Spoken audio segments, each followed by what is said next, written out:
Hermanos amados, el pastor Pedro Saavedra les saluda. Este es otro capítulo de la entrega ¿Cómo es un creyente? Otra entrega de este tema de cómo es un creyente que vive en el Espíritu.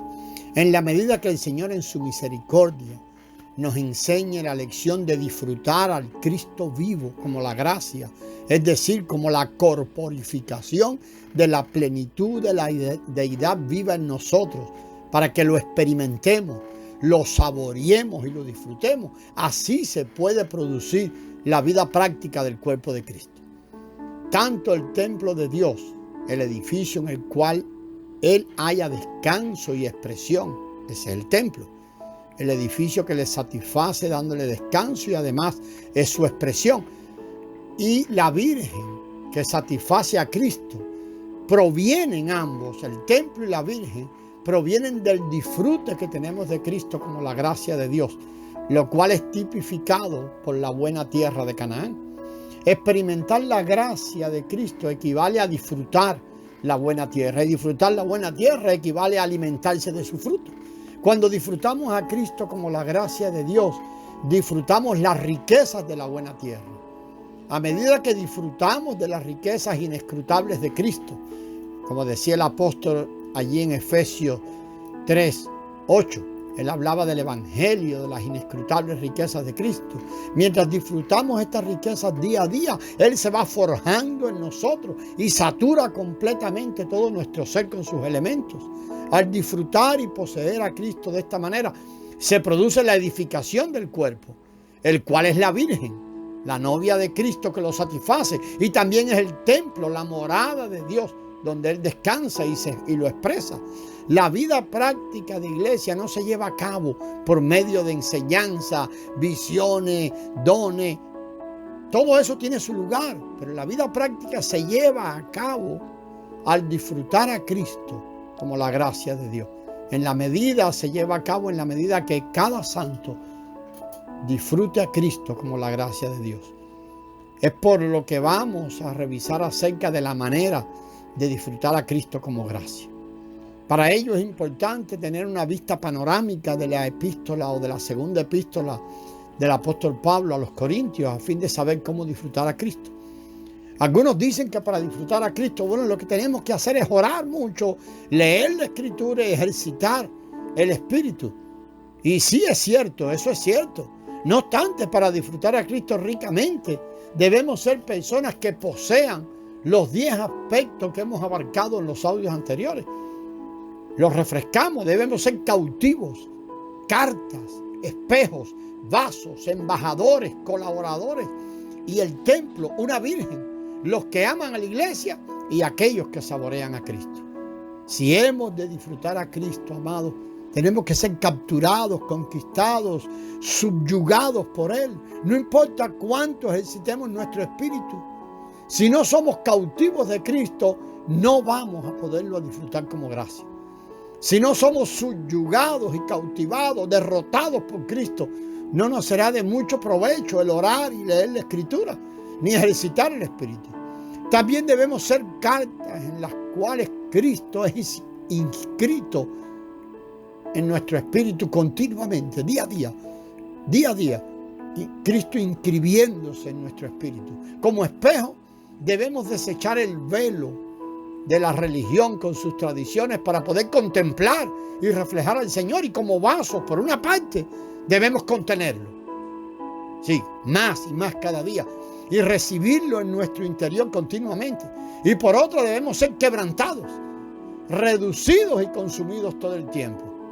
O sea, el vaso no solo contiene algo, pero tiene que ser quebrantado para que ese algo pueda ser expresado. Además, debemos ser como embajadores o ser embajadores. Los embajadores, recuerden, bajo su autoridad, representando sus intereses en la tierra. Y por último, debemos ser colaboradores, aquellos que están atados a Él y son uno con Él. No debe haber más libertad ni separación entre nosotros y el Señor.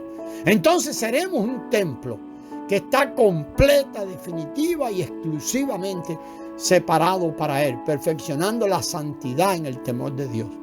También debemos ser una virgen pura, casta y sencilla, fiel, que lo satisface a Él, Cuando esto suceda, espontáneamente amaremos a la iglesia y la expresión local, y amaremos la iglesia y amaremos su expresión local de la cual somos miembros. Amaremos a la iglesia incondicionalmente, sin importar cómo nos traten. Por último, debemos siempre saborear a Cristo. Por medio de todos estos aspectos, podemos disfrutar a Cristo. Si poseemos estos aspectos, lo que poseemos es a Cristo. Cada vez que ejercitemos nuestro espíritu, nos deleitaremos en Cristo. Cada vez que oremos y leemos la palabra, comeremos un dulce anticipo de Cristo.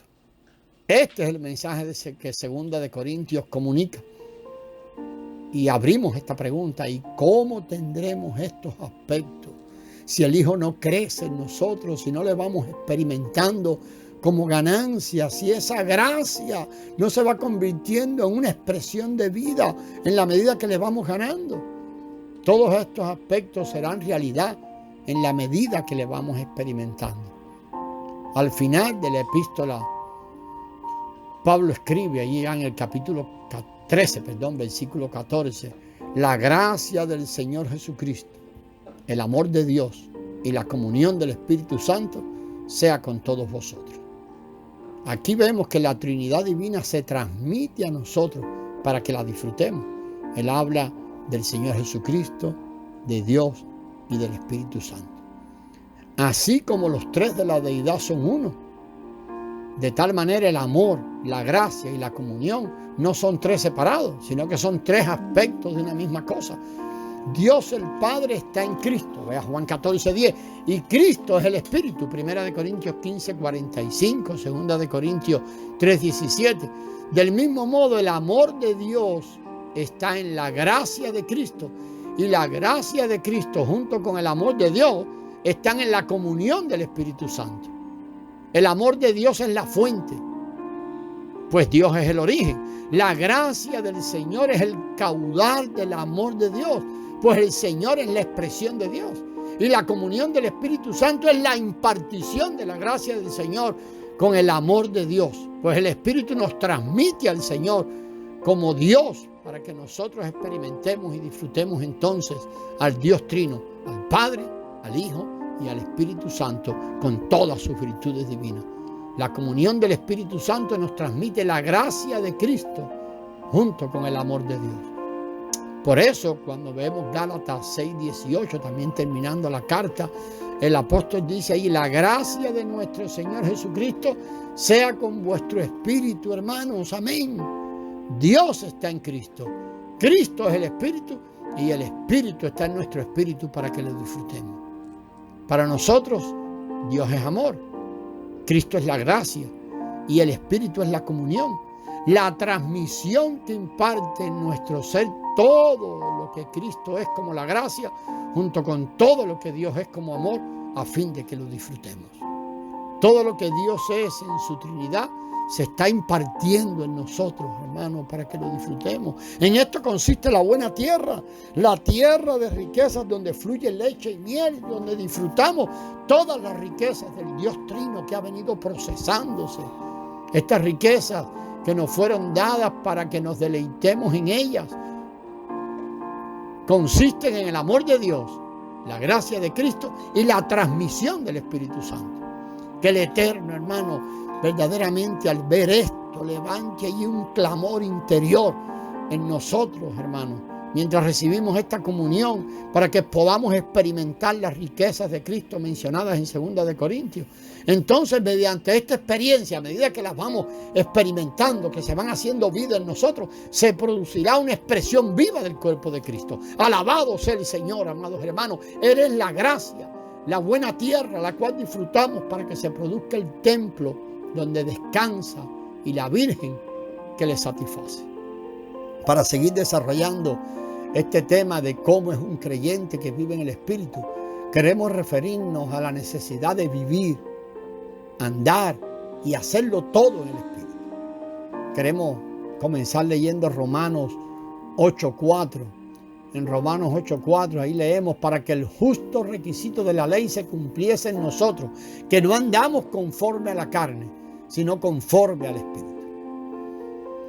Queremos aclarar que diferentes traducciones de la Biblia escriben la palabra Espíritu en Romanos 8 con E mayúscula, para referencia al Espíritu Santo, y con minúscula para referencia a nuestro espíritu humano. Bueno, en casi todo el Nuevo Testamento esta es una regla que los traductores siguen. Cuando ellos creen que habla del Espíritu Santo, ponen espíritu con E mayúscula. Cuando creen que es el espíritu humano, ponen la E minúscula. Según el Nuevo Testamento, en ese versículo 4 de Romanos 8, la palabra espíritu denota el espíritu humano, nuestro espíritu humano regenerado, que está mezclado con el espíritu que mora en él. Cristo como espíritu vivificante se ha mezclado en nuestro espíritu humano regenerado, y ambos espíritus se han mezclado para ser uno. De nuevo, vuelva a leer 1 Corintios 15:45, 1 Corintios 6:17, Romanos 8:16. Debemos andar conforme a ese espíritu, que nuestro espíritu humano que se ha hecho uno se ha mezclado con el Espíritu Santo. Efesios 6:18, el apóstol dice allí: orando en todo tiempo, con toda oración y petición, orando en todo tiempo en el Espíritu. Aquí se hace referencia de nuevo a ese espíritu mezclado, a nuestro espíritu regenerado en el que mora el Espíritu de Dios. Sabemos que Reina Valera del 60, por ejemplo, pone allí la E mayúscula como si estuviera hablando del Espíritu de Dios. En Apocalipsis 1, Juan recibió la visión de los 7 candeleros de oro junto con el Hijo del Hombre de pie en medio de ellos. En el versículo 10, Juan está diciendo allí: yo estaba en el Espíritu en el día del Señor. Aquí nuevamente se hace referencia a ese espíritu mezclado. Antes de recibir la segunda visión sobre el juicio con el que Dios juzgará al mundo, en el capítulo 4 y versículo 2, leemos allí también en Apocalipsis, ¿verdad? Leemos allí que Juan escribe: al instante yo estaba en el Espíritu. Desde el comienzo, al comienzo de la tercera visión sobre Babilonia la Grande, en el capítulo 17 y versículo 3, leemos allí de nuevo: me llevó en espíritu. Y antes de recibir la visión de la Nueva Jerusalén, en el capítulo 21, el versículo 10, Juan vuelve a escribir de nuevo: me llevó en espíritu. Al recibir cada una de las 4 visiones principales en el libro de Apocalipsis, Juan dice que estaba en el Espíritu. Efesios 1:17, allí leemos: para que el Dios de nuestro Señor Jesucristo, el Padre de gloria, os dé espíritu de sabiduría y de revelación en el conocimiento de Él. El espíritu mezclado es un espíritu de sabiduría y de revelación. En el siguiente audio vamos a seguir mirando más de este espíritu mezclado, que es nuestro espíritu, que se ha hecho uno con el Espíritu Santo de Dios que ha venido allí a ser morado. Seguiremos, amados, en el próximo audio. Gracias.